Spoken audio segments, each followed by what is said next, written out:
Oi, gente, povo de Deus, vamos retomar nosso estudo dos dízimos, tá? Nós fizemos uma pausa, né? Bastante considerável. E eu espero que vocês tenham lido, relido, né? Ido para a Bíblia, pesquisar, analisar, fazer a comparação de tudo que eu falei para vocês. Mas ainda temos muito para concluir o estudo do dízimo, tá?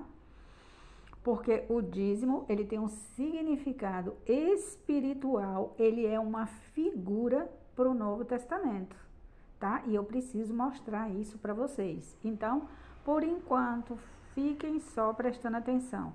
E eu sugiro que quem está chegando aqui nesse momento, que veja os primeiros vídeos, né? Veja esse estudo na sequência, porque se pegar o bonde andando, não vai compreender ou não vai acatar.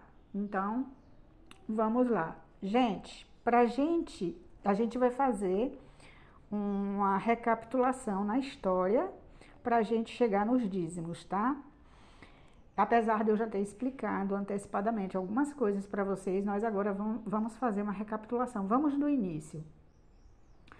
Quando o povo saiu de Israel, né, começaram a andar pelo deserto, e aí Moisés, ele sobe no monte, né? Deus manda ele subir no monte com as tábuas para que fosse escrito nas tábuas os 10 mandamentos, né? Eu tô contando, eu não vou mostrar isso porque todo mundo conhece essa história, tá? Se tiver alguém que não conhece, é bom dar uma lida, mas quem conhece já sabe que o que eu tô falando foi exatamente assim. Quando Moisés está descendo com Josué, lembrando que Josué, apesar de nem sempre o nome dele ser citado quando Moisés subia, Josué servia Moisés, ele estava sempre junto com Moisés, ele subia o monte com Moisés, viu, gente? Moisés não subia só. E aí, quando Moisés e Josué estão descendo, aí Moisés, acho que é Moisés que vira para, deixa eu ver aqui, né, para eu não passar a informação errada. Aqui, ó.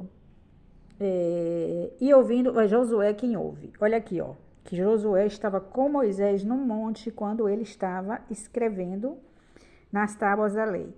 E ouvindo Josué a voz do povo que jubilava, disse a Moisés: alarido de guerra há no arraial. Porém, ele respondeu, ele quem? Moisés respondeu quem? A Josué.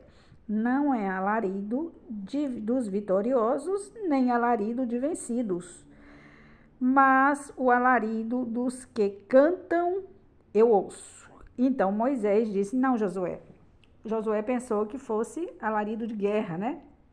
Aí ele fala assim para Josué, não, eu estou ouvindo eles cantando, né? E aconteceu que chegando Moisés ao arraial, e vendo o bezerro e as danças, acendeu-lhe o furor e arremessou as tábuas das suas mãos e quebrou ao pé do monte.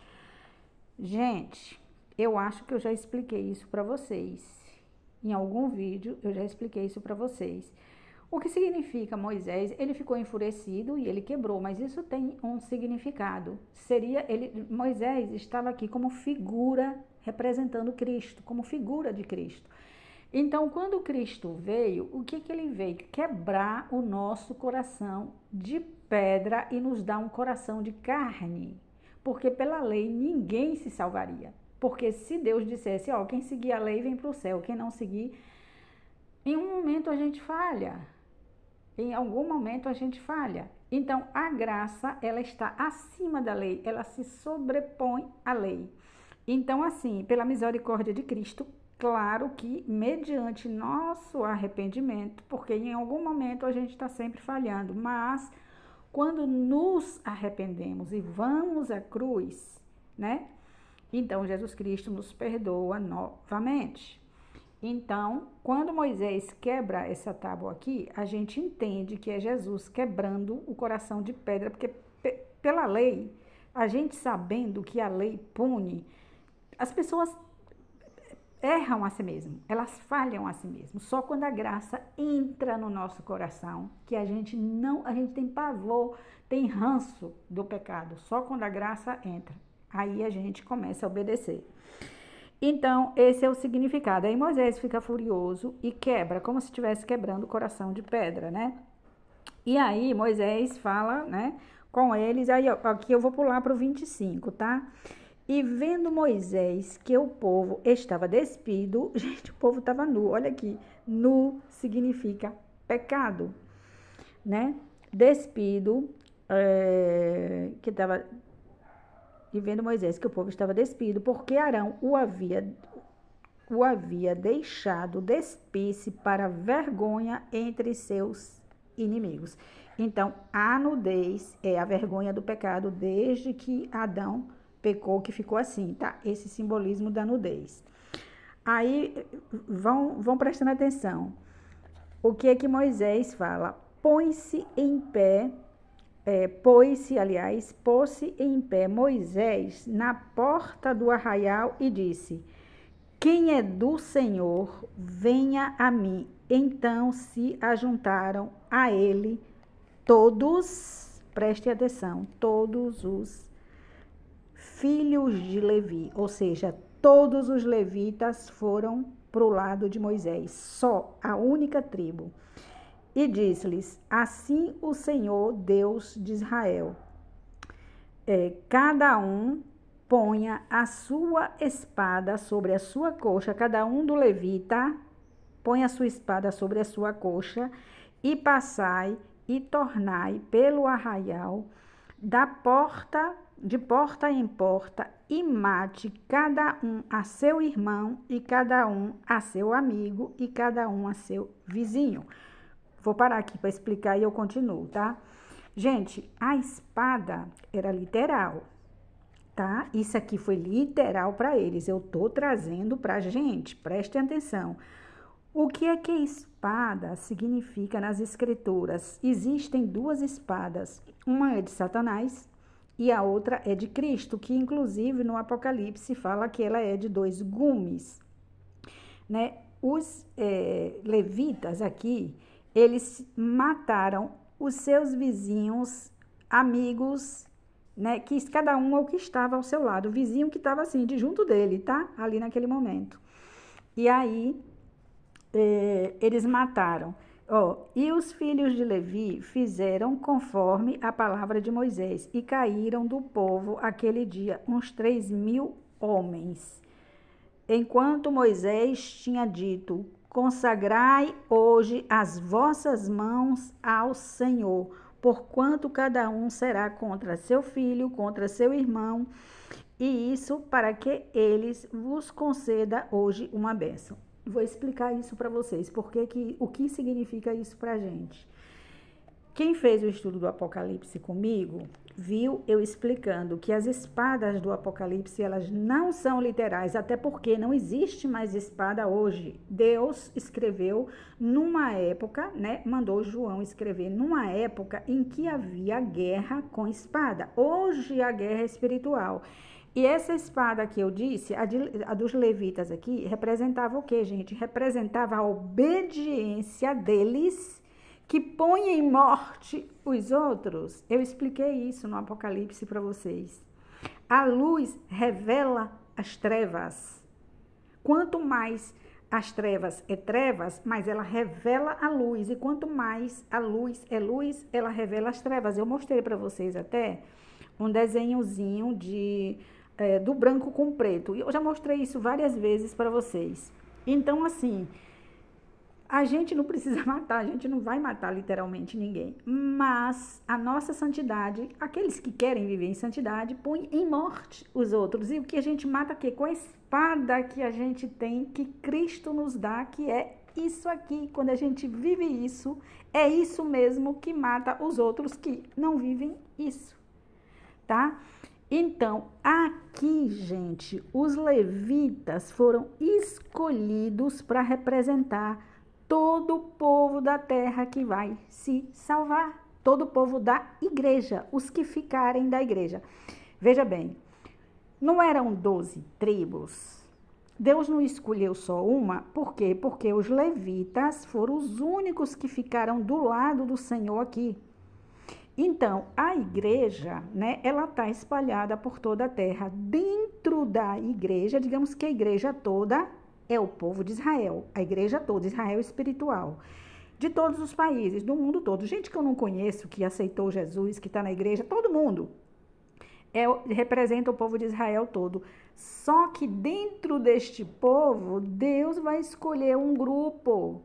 São os que vivem em santidade, os que ficarem do lado do Senhor. Então, foi assim que Deus escolheu os levitas, tá? E eu vou mostrar para vocês. Quando vocês vão no livro de Deuteronômio,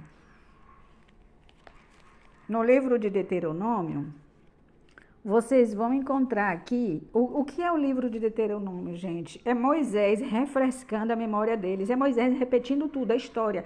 E aconteceu isso, o Senhor fez isso, contando, narrando o que já tinha acontecido com eles. Moisés narrando, é a repetição. O livro de Deuteronômio é a repetição. Aí, quando chega aqui, ó, levitas foram escolhidos, Deuteronômio 10, 7. Vamos lá para Deuteronômio 10, 7. Olha o que fala aqui, ó. 10, 7, gente. Levitas escolhidos, Deuteronômio 10, 7. Eu vou ler aqui, ó. Dali... Tá aqui, ó. É o 8, na verdade, é o 8, tá? Eu atrapalhei, ó. Dali partiram, Moisés contando, né? De... Ai, gente, como é? Gudgodá e de Gudgodá e Jotbatá, terra de ribeiros de águas. No mesmo tempo, Moisés está narrando aqui. Vamos ver o que eles estão narrando aqui, ó. Naquelas tábuas, Moisés contando, lembrando a ele, ó, naquele mesmo tempo, me disse o Senhor, alisa 2 tábuas de pedra. Quem alisou? Deus ou Moisés? Moisés, alisa 2 tábuas de pedra como as primeiras e sobe a mim ao monte e faz-me uma arca de madeira. Tá. Aí Deus manda ele alisar as tábuas e levar ao monte. E naquelas tábuas escreverei as palavras que estavam nas primeiras tábuas e nananana. Aqui as segundas tábuas, né? Depois que quebrou, ele narrando. Ó, então escreveu nas tábuas conforme a primeira escritura, os 10 mandamentos, E virei-me, desci do monte e pus as tábuas da arca que fizera, e ali então, como o Senhor me ordenara. E partiram os filhos de nananana, aí eles partiram, aí é que fala, ó, no mesmo tempo o Senhor separou a tribo de Levi para levar a arca da aliança do Senhor. Isso é Moisés recordando, para estar diante do Senhor, para o servir e para abençoar em seu nome até o dia de hoje. O que é que Moisés está falando? Moisés está recordando aqui, quando ele desceu do monte, né, que quebrou, se você for mais para trás, você vai ver que quebrou as tábuas, e as únicas pessoas que ficaram do lado do Senhor foram os levitas. Então, foi por esta razão, no mesmo tempo, o Senhor separou a tribo de Levi para levar a arca da aliança. Então, Deus escolheu a tribo de Levi por isso, porque quando Moisés desce do monte, os únicos que ficaram do lado do Senhor foi a tribo de Levi. Agora, gente, vamos lá. Você me pergunta assim, mas Gislane, se a tribo de Levi representava o povo todo do mundo que vai se salvar, então isso significa que as demais tribos, todo mundo se perdeu e só a tribo de Levi se salvou? Não, gente, isso é uma figura para nós. Da tribo de Levi, na época, né, muitos morreram salvos e muitos morreram perdidos, assim como de todas as outras tribos. Muitos morreram salvos e muitos morreram perdidos. Só que na figura para a gente é como se o povo de Israel fosse todo o povo que fosse chamado. Muitos serão chamados e poucos escolhidos, lembra? Como se o povo todo fosse chamado. Porém, só um pequeno grupo, que não é tão pequeno assim, né? Pequeno em relação aos que vão se perder. Mas a Bíblia também fala que os salvos serão como a areia do mar, também, né? Então, assim, em relação aos perdidos, um grupo pequeno é que vai se salvar. Então, a tribo de Levi ficou representando todo o povo que vai se salvar. Vocês repararam aqui outra coisa? Que aqui Moisés fala que ele alisou as tábuas. Gente, eu tenho uma coisa para mostrar para vocês, muito interessante. Ai, Jesus, é bastante coisa, tá? Deixa eu mostrar aqui para vocês. Quando Moisés fala para Deus, né? Deixa eu ver se tá aqui. Eu vou deixar para falar em outro vídeo, senão vai ficar grande, tá? Eu vou procurar. E aí, para a gente não perder tempo, então entenderam, né? Para a gente chegar nos dízimos, porque os dízimos eram para quem, gente? Só para o povo de Levi. Aí a gente tem que entender por que eles foram escolhidos, para depois a gente chegar nos dízimos e no significado que eu já antecipei para vocês. Então eu só vou confirmar tudo aquilo que eu já disse, tá? Aí eu volto.